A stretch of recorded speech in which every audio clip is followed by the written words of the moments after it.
Nanalo nga ang New York Knicks sa Game 4 sa score na 107-106.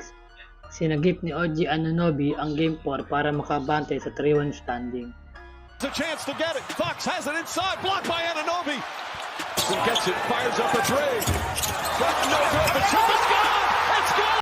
At isang panalo na nga lang ang kailangan ng Knicks para sa championship. Nasayang nga lang ang malaking lamang ng San Antonio Spurs.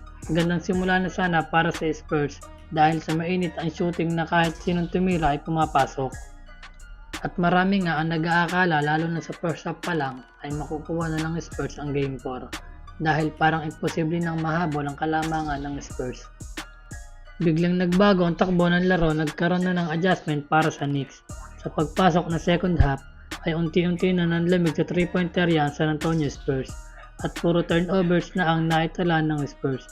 Kaya konti-konti nang nakahabol ang New York Knicks at dahil na din sa kanilang crowd na lalong nagpagana sa mga players ng Knicks. Gandang laro sana ang pinakita ng Philem guard na si Dylan Harper na umiscore ng 21 points, 8 out of 12 sa prelim. To that action because of the Celtics effort. Harper gets inside, banks it home.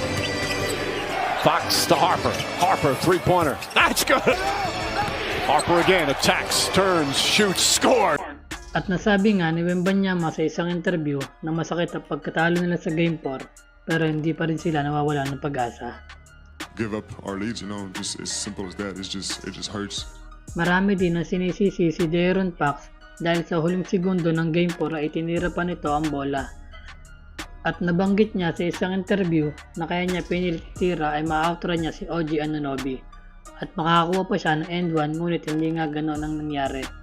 Naging possession pa ito ng Knicks at doon tuloy nakagawa ng play at maipanalo pa ng New York Knicks. Isang panalo na nga lang ang kailangan ng New York Knicks para sa NBA Championship.